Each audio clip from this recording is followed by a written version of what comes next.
The Taskmaster is easily one of my favorite Marvel bad guys. He's got such an iconic look, a great skill set, and he's so badass. His early appearances really set him up as one of those mustache-twirling villains that always slinks away into the night. He'd sooner sacrifice his own guys and all that he'd worked for rather than getting caught. Always one step ahead of the heroes, which he could easily defeat. Taskmaster really belongs in that upper echelon of Marvel villains. Hey folks, how's it going? I'm Haussmann Comics, and for the next 10 minutes or so, you are my willing hostages as we take a look at the early evolution of the Taskmaster. 1980's Avengers number 195 gives us the first appearance of the mysterious Taskmaster, written by David Michelinie with art by Avengers legend George Perez. Long story short, some guy showed up at Avengers Mansion in need of help, and he was taken back to an institute by a couple of other guys. And when Wasp went to check out the Solomon Institute, she went missing. So now the Avengers are all just waiting outside while Ant-Man and Yellow Jacket go in to scope things out as well. And on the last panel of this issue, we learn that Ant-Man and Yellow Jacket aren't coming out because they just got their asses beat by one man. Yes, I said man.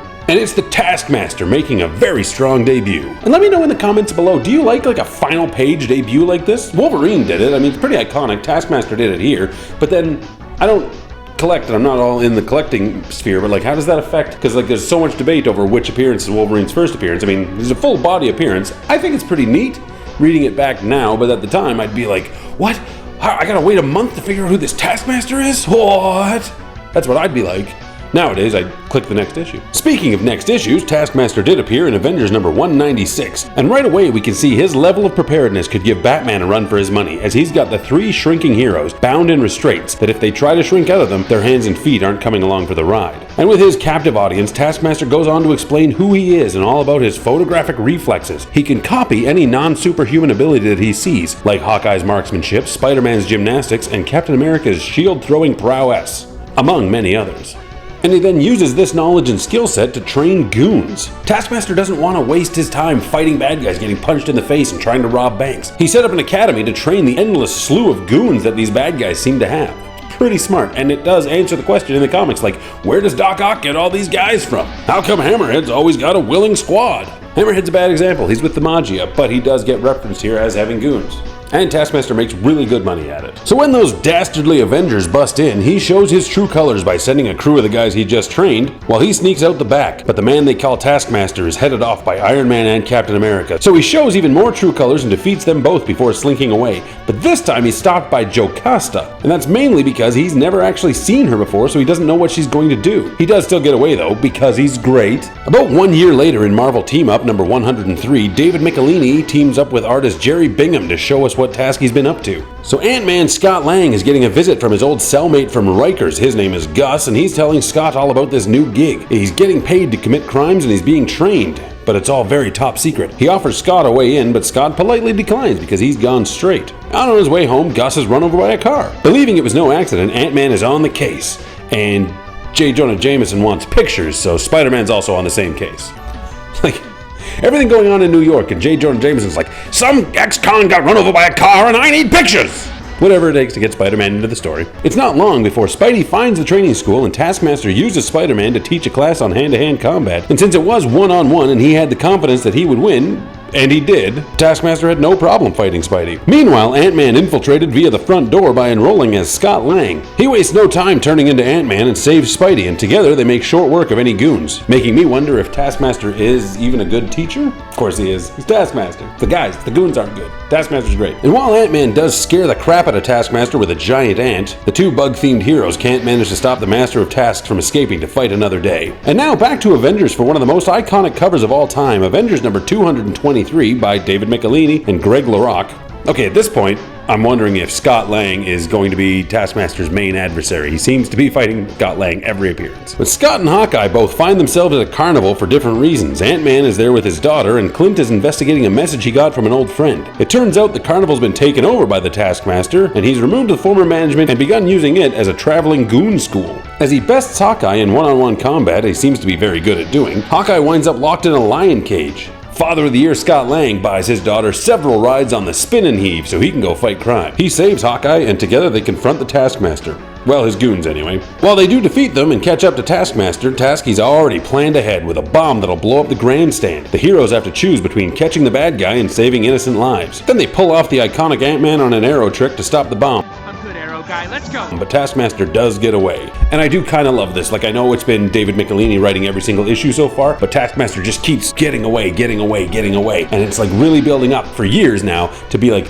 when's Taskmaster gonna get caught? When's he gonna get his comeuppance? You know, it's gonna be really satisfying to see this guy that just keeps slipping through their fingers. Will it be in Marvel Team Up number 146? Let's find out. For the first time, Taskmaster is going to appear without Ant-Man, and he's also not being written by David Michelinie. But Greg LaRocque is still doing the art, so it's not all new. He's faced SpiderMan before as well, so writer Carrie Burkett and Nomad, those are the new things for Taskmaster here. Anyway, let's dive in. Pretty standard fare for Marvel Team Up, actually. Peter Parker and Jack Monroe, better known as SpiderMan and Nomad, if Nomad's even that well known.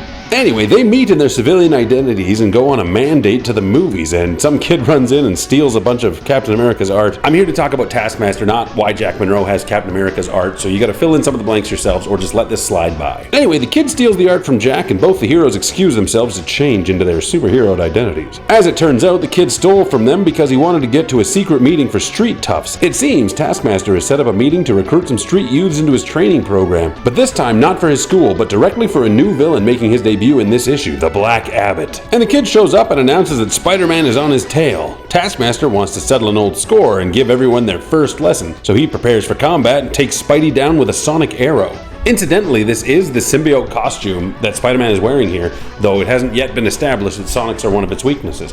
That's just kind of cool. Fun fact. Nomad gets taken down easily, and then Spider-Man makes references to Taskmaster and his photogenic reflexes rather than photographic reflexes. Shame on you, Carrie Burkett. Shame.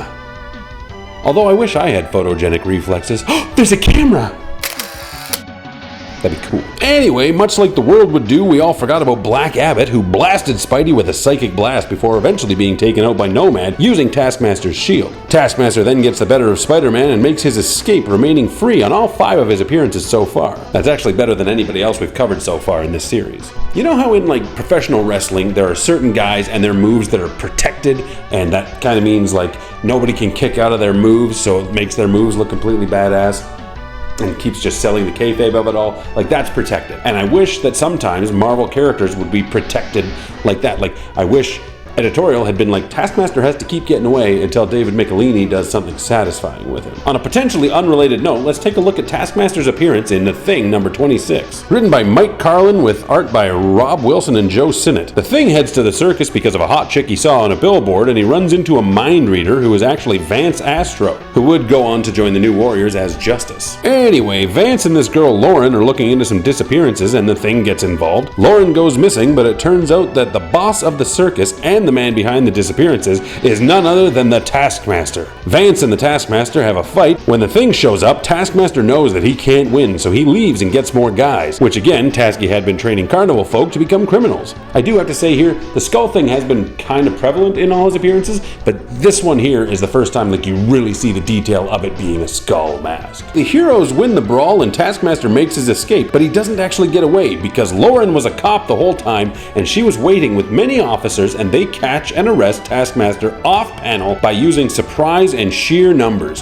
What a load of hogwash. Taskmaster would have been able to take them all out, and this is what I mean about protecting the character. But hopefully they can do some course correcting, and in his next appearance we get a good explanation for what's been going on. That said, I would greatly appreciate it if you guys could hit the like button on this video, have some comments down below talking about how great Taskmaster is or how much you think I am just the greatest, or the worst, whatever, say whatever you want, but subscribe, because subscribing and hitting the bell notification is a great way to keep seeing my videos, and that's what I want, is for I want you to watch my videos. So Taskmaster's next appearance was actually one of his more iconic things that he's known for, so I was surprised to see it this early in his run. Captain America number 334 by Mark Grunwald and Tom Morgan. It's been about 2 years since we've last seen the Taskmaster, and he's been in jail the whole time. And during that time, Steve Rogers was stripped of his role as Captain America, and John Walker was rocking the star and the shield. He was actually pretty good at it too, except he couldn't throw the shield for shit, so the government brought in a specialist to train him. In exchange for a shorter prison sentence, the Taskmaster would train John Walker to move and throw like the original Captain America. The future US agent was a little bit trepidatious at first, but he was surprised to learn that Taskmaster was training him properly. I was surprised too to learn that Taskmaster still got to keep his colorful costume while in prison.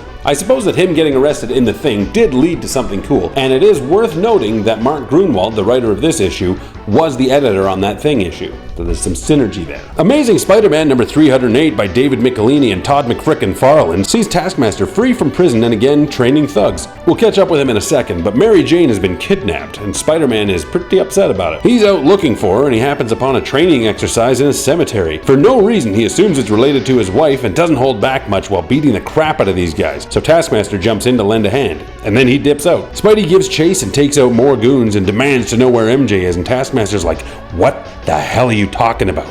I don't know anything you're saying. I don't kidnap people. I train goons. I'm here to avoid fights and make money. Think about it. Think about it." Taskmaster again gets away, but not before McFarlane gets an excuse to draw him with an awesome cape. Look at it. Nice! And now Iron Man number 254 gives us a ho-ho homicide. Bob Layton writes and draws a perfect Taskmaster story in my opinion. Taskmaster is, to no one's surprise, training goons. But this time he's got 5 and only one of them can get the gig if you catch my drift. There's one student who is sabotaging the others one by one and Taskmaster has taken notice. "One of the best I ever trained," he says. "Totally without mercy or remorse, my kind of guy." That guy obviously wins and gets outfitted with the gear and the name of Spy Master. He's the second of 3 Spy Masters and does not have a stellar run. But he does go up against Iron Man in this issue, and you know who doesn't? The Taskmaster. He does his job. He trains the dude and he leaves. Perfect Taskmaster. He doesn't care how the new Spy Master does. He's been paid and he has no horse in this race. I love it. I love it! So after a decade of claiming Daredevil as one of his movesets, Taskmaster finally gets to tangle with Hornhead in Daredevil number 292, and it kicks off with a bang as we see a guy breaking concrete blocks with a single strike. He's talking about how he's focusing his ki, and he trained under masters and took 10 years to perfect this move. Taskmaster looks at him and says, "Took me 10 minutes, then caves in his chest. Awesome. But then after that, his characterization feels a little bit off. Though he is quippy, which is one of his traits, he's also pretty cocky in this issue and more bold than usual. He and Tombstone are comparing notes on kills they're performing for some contest when Daredevil bursts in and saves them both from the Punisher. They escape more or less, and Taskmaster ends up driving a bus. This continues on to the next issue where the Punisher and Tombstone square off, while Daredevil comes face to scully face with Taskmaster, which is pretty even until Daredevil tricks the showboating bad guy into getting smoked by a car. And then Punisher throws a knife into his gut and Daredevil actually works to save him. And then it happens. Taskmaster unmasked. His face has ridges of scar tissue and his features have been purposely distended and altered. He gives Daredevil some information under this contest before slipping into unconsciousness. Daredevil leaves him in the hospital where I assume he must have been liberated by the Red Skull, as in Captain America number 394, Taskmaster appears on a secret villain council led by the Skull. Then again in Captain America number 396 by Mark Gruenwald, where Taskmaster is seen training Cutthroat for a fight against Captain America. And to do so, he's fighting him using only Captain America's moveset and showing him ways to counter them. He really is a great teacher if you have one specific goal. The prodigal son returns home to daddy as David Michelini writes Taskmaster once again in Amazing Spider-Man number 366. Peter Parker's parents have returned, and this is the whole they were agents of the Red Skull and held captive in Russia thing. Don't worry about it, in the end they were robots. But Spider-Man is after the Red Skull for some answers, and after kicking over enough anthills, he's got the Red Skull's attention, and the Nazi sends the Taskmaster after him. Yes, he only shows up on the last page, but look at the skeletal detail on the cover. Amazing Spider-Man number 367 is next for obvious numerical reasons. Jerry Bingham has been the artist on these issues from the summer of '92, and Spidey's got some backup in my boy Solo. Of course, Taskmaster has 3 new students to show off as well in the form of Blood Spider, Jagged Bow, and Death Shield, and while they're busy fighting these footnotes, Taskmaster makes his getaway. We next see him in Captain America Annual number 11 in the Sea story about the Falcon by Mark Gruenwald and James Brock. Falcon has a friend who was in Taskmaster's school but skipped out and now he's being hunted. So Falcon, in an actually awesome looking costume in my opinion, comes in to help him. And when Falcon and Taskmaster fight, the villain does point out that Falcon is using Captain America's moves, which is a really great detail for someone like Taskmaster to notice, especially because Falcon was trained by Captain America. Taskmaster knocks his target off a building, and while Falcon is catching him, he makes his getaway. Then in Captain America number 403 by Mark Gruenwald and Larry Alexander, it has a backup story where Diamondback is actually attending the School of Taskmasters, and that's really about it. Though we do see that additional instructors are Anaconda and Crossbones, implying that this is a Red Skull operation. He next would show up in Alpha Flight number 121. It's crazy how many of these guys make it into Canada. Although actually in this one, Alpha Flight goes to New York, so ignore that. There's a big supervillain auction with a whole bunch of bad guys. And that's kind of one of these, hey look, let's put a bunch of bad guys there, and Taskmaster happens to be there. And when he gets busted up, oh look, there's Taskmaster in the background, uncharacteristically fighting when he would have been gone. Shame on you, Simon Furman. Daredevil number 317 and 318 contain a story that's a little off the hook. Apparently, Taskmaster was in prison, and he's bald and looks different than we've ever seen him, but there he is at the beginning in a prison getup, and this other guy has escaped from prison, and then he gets kicked in the head by a horse and is dying, and tells a bunch of bad guys where he left this treasure. He keeps calling it grease. He's like, oh, I left the grease, $500,000 worth of grease. Sets off a big old race with a bunch of different bad guys chasing after this, and Taskmaster does a couple cool things, but on a whole, it's really weird. Taskmaster, first of all, would not be interested in just simply $500,000, and he wouldn't put himself out there like that. In trying to get more information, he does go to a, what are they called? One of those Japanese restaurants where the guys throw the knives. He watches the guy, picks up all the moves, and then takes him out and takes his place. And that's actually a really cool use of Taskmaster's abilities, and I'm surprised we don't see stuff like that more often. Though he does seem to wear a mask over his mask, and he rips it off, and he's like, I'm Taskmaster! And when Stiltman shows up and almost steps on Taskmaster, Daredevil does save him, and Taskmaster characteristically says, that's not a move I'm gonna copy, Daredevil. There are a couple gems in here, but ultimately, when they find the treasure, it's grease. The guy's been calling it grease the whole time. Why is anyone surprised it was grease? It's weird.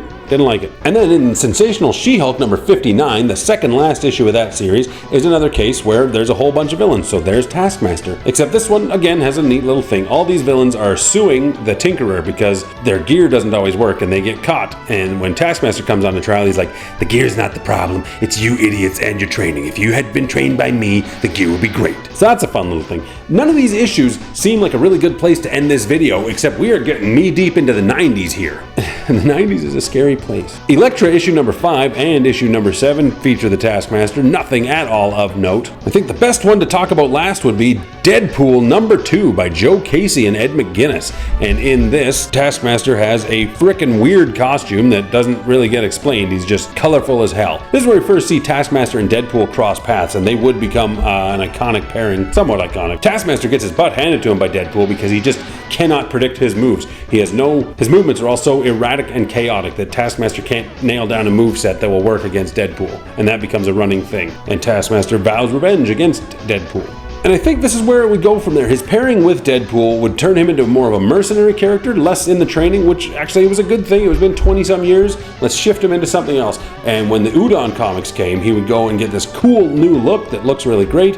He would go on to have 2 runs in his own solo series. He would join much more higher profile titles. He became a trainer for the Avengers Initiative. He would get asked to join the Cabal under Norman Osborn. He did quite a bit. He actually became an Avenger, a secret Avenger for a little while too, working with S.H.I.E.L.D. and Fury. And some of these miniseries would actually expand on his background as well, giving him the name Tony Masters, allegedly the name Tony Masters. We explain how he was a S.H.I.E.L.D. agent and he actually ended up taking a serum to increase his powers, but he would lose his memory at the same time. Every time he picks up a new moveset, he would push out more non-combat related memories. Like, there's a lot of good stuff that comes with Taskmaster down the road. As I've said, Taskmaster is one of my absolute favorite characters. I think this video went a little longer than usual. I'm not sure. I'll find out in the edit. If you guys, as I said, like, subscribe, that's really all there is to it. Stay hossy, folks, and I'm gonna maybe add in a blooper of when I farted during this video. Goodbye. They escape more or less, and while Daredevil comes face to scully face with Taskmaster, it stinks. Captain America number 334 by Mark Grunwald. Peter Parker picked a peck of pickled peppers.